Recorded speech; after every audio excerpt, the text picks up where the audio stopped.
Ramah!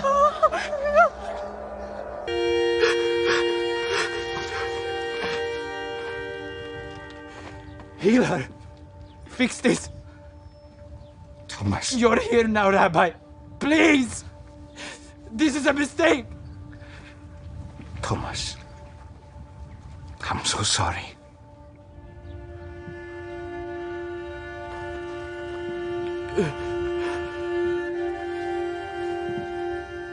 Rabbi, you don't have to let this happen. Just take it back. Just take it back. She might not be dead yet. You can heal, right? It is not her time.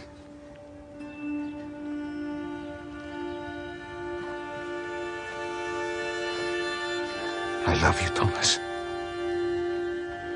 He loves you. I'm so sorry.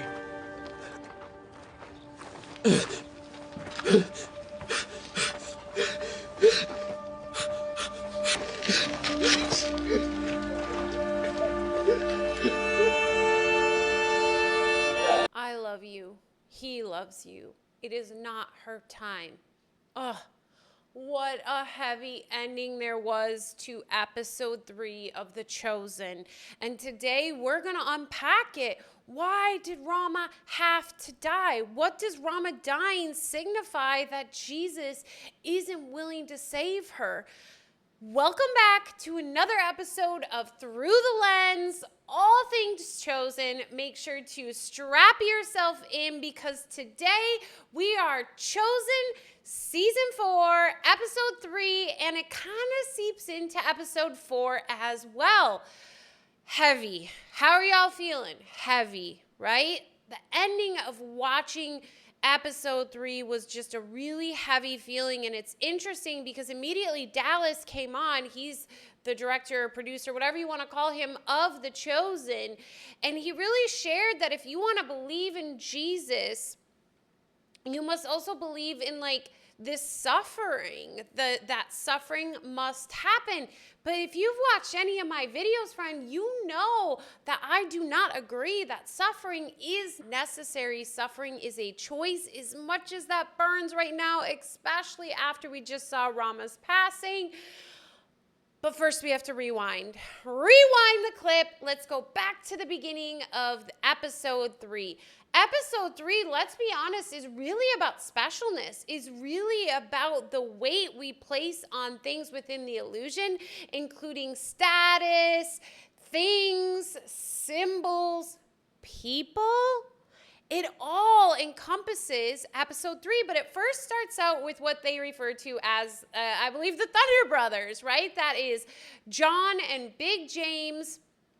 And at the beginning, they're having a conversation with their mother, Ima. I believe that's for the word mom, but Ima. So they're having a conversation with her, and they share begrudgingly that Simon has a new name, that Simon now is called Peter, meaning the rock. I love how Big James says it. But essentially, everybody's questioning, why? How does Simon show up like a rock? How does him freaking out about this make him a stable person, someone to guide? And they talk about how the rock is a piece of the foundation of the house that is being built. And their father Z's like, what? And Ima's like, you boys have been with him much longer.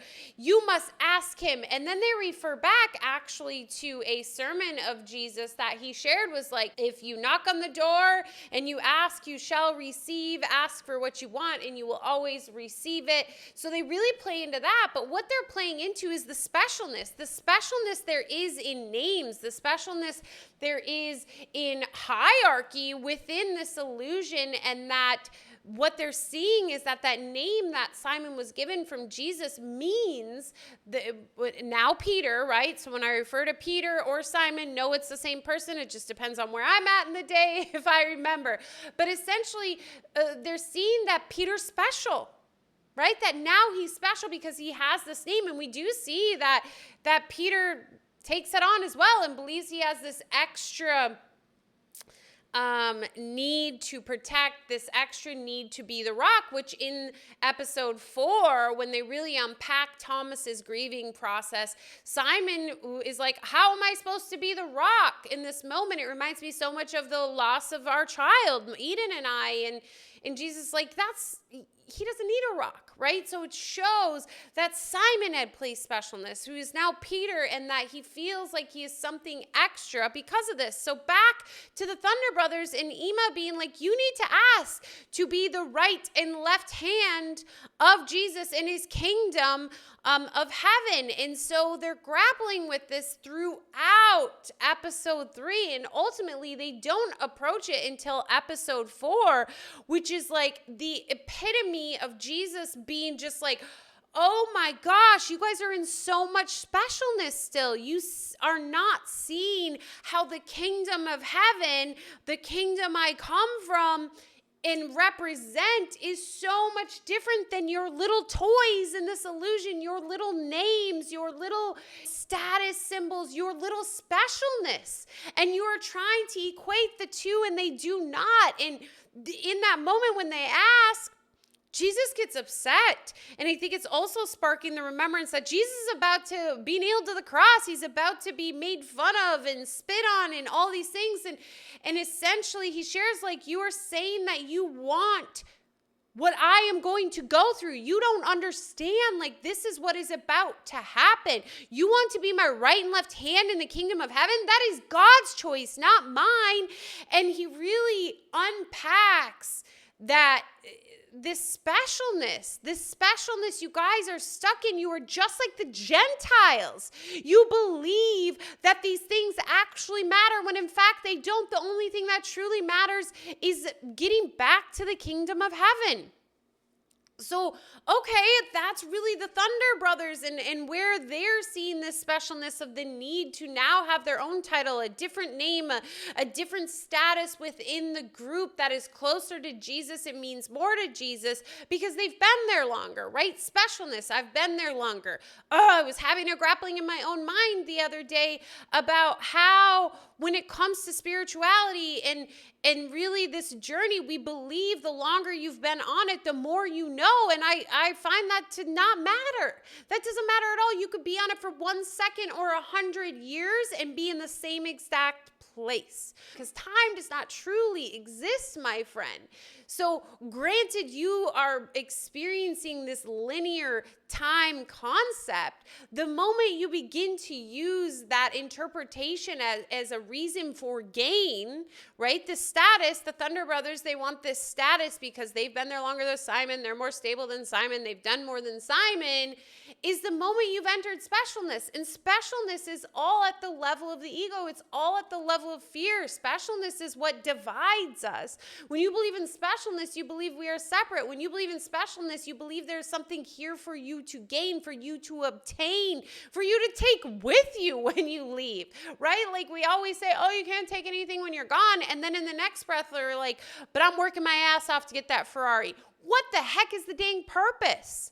With the titles, we see how Jesus is even seeing it from a completely different perception, which is that of outside of the illusion, which is that of where labels don't matter and where, in fact, you don't even understand what you're asking for. And I think that's also a direct representation of how specialness gets us so caught up in this illusion because we believe we know everything. Right? We believe we know what status means, success means, what happiness means, what all these different things mean. But the problem is the second we try to take the illusionary meaning that we have created or decided upon or have been given to us, and we try to apply them outside of the illusion, meaning spirituality, is the moment we done messed everything up. You know nothing about the truth here, my friend. And that is truly about surrender and trust and allowing the guidance. So that kind of brings us into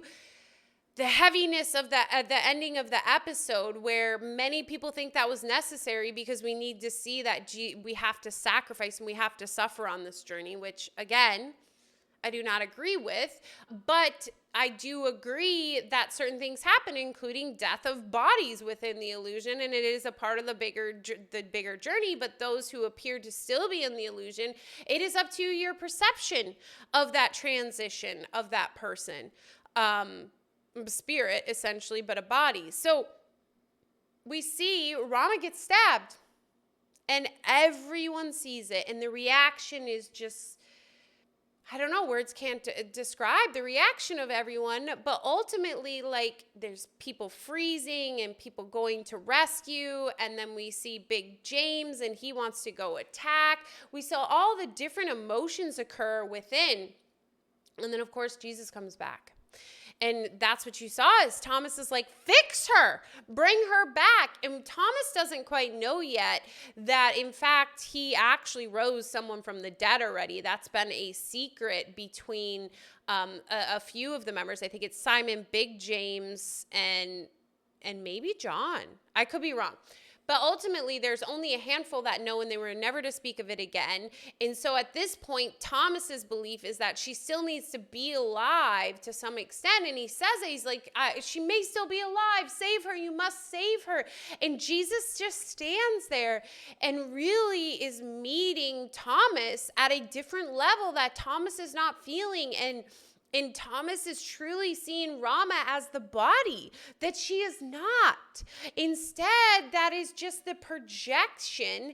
And I feel like, the signs and wonders that Jesus comes and does on earth in this illusion are meant for people to truly begin to believe. But his direct followers, like Thomas and Simon and Mary and all of them, they're in like a different level of training, a different level of, if you truly are going to be a representation of my word and share my word, then you can't rely on signs and wonders for yourself. But instead, I want you to rely on the deep faith and trust that everything is meant to be a part of the journey, and that the message I'm sharing with you is so much greater than this illusion. And again, back to the titles that Big James and John were seeking. And when they confront him in episode 4, and Jesus is just really saying, like, it is so much more, you guys. What I'm trying to share with you is so much more than what we are sharing with the Gentiles, because you need to have an even deeper understanding to spread my message when I am no longer here. And one of the deeper messages is that you are not a body, and that the body truly is just a vessel that that is being projected, and that it is not you, that you are spirit. And we know, like, we will for sure be doing a video on the crucifixion and the resurrection of Jesus. And what that really represented was him showing everyone that the body actually does not matter, because if it truly mattered, he would have been in excruciating pain and he never could have come back to life and appeared to be in a body again. But in that moment, Ramah gets to represent that. And one piece there is when she's passing away, she says to Thomas, keep following him. And I think in that moment is she's really in the in-between of being a projected body and remembering truth. And she sees, like, oh crap, it's so much bigger than you could ever imagine. So don't stop following. Don't blame Jesus for this. This is a part of the process. And I think it's said so beautifully, because Thomas is really experiencing special love in this moment.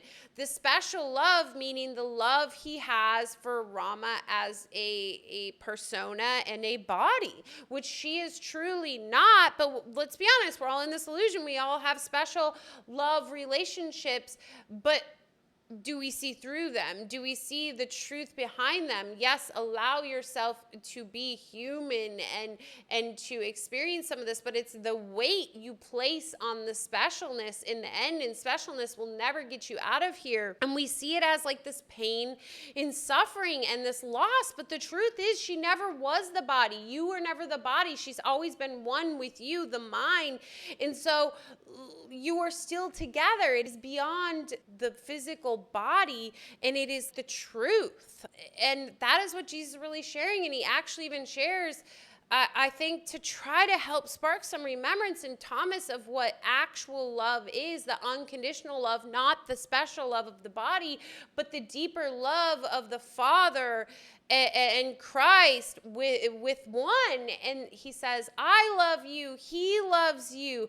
And it's that remember of like, that is true love. And it's not dismissive of Thomas's love. And we see it in Jesus's face, this grand empathy and heartbreak for the heartbreak that Thomas believes he's experiencing right now, the loss he believes he's experiencing, because Jesus still has to acknowledge what his friends and the other projected individuals are experiencing in this moment, and he can only hope to continue to utilize these experiences of specialness for spirit, for learning opportunities, for opportunities to truly understand this deeper level of truth that Jesus is fully aware of. Hence why he can see the whole big picture. Hence why he can laugh at things that tend to feel painful.